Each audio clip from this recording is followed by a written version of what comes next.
Good morning po sa inyo lahat. Isa pang maliyugto na ating Daily Bible Blessings. Pamagat po na ating aling umaga ay, tayo ba'y umaakit o nagtataboy? Tayo ba'y umaakit o nagtataboy?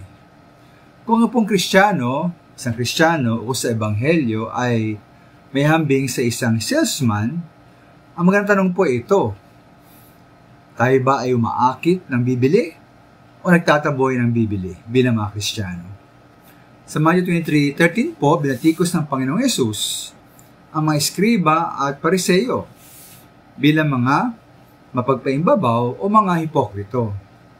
Ayon po sa Panginoon, kailan sinasarahan ang kaharian ng langit laban sa mga tao. Di sila nagisipasok at ang mga nagisipasok man ay ayaw nilang bayaang makapasok. Ngayon po, tayo ba'y tulad nila? Bilang mga salesman po ng Ebanghelyo, dapat tayo magbahagi at magbenta, ika nga, ng salita ng Diyos sa mga tao upang sila tumanggap kay Kristo at maligtas.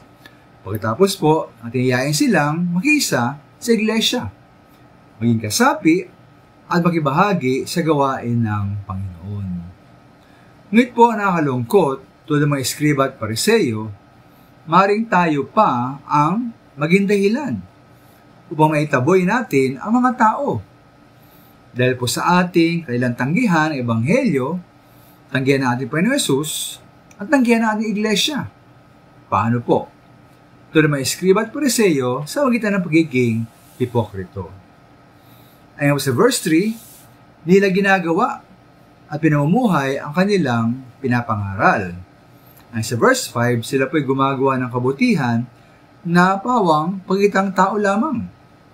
Ay sa verse 23, magaling silang magbigay ng ikapo, ngunit pinabayaan po nila ang mga higit na mas mahalagang tungkulin tulad ng tungkol sa katarungan, pagkahabag, at panampalataya. Kaya po ito po'y hamon para sa atin na ating suriin ating sarili.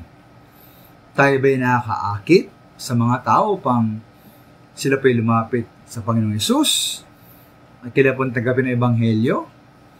O tayo pa naging hadlang sa kailang pagbabago at kaligtasan?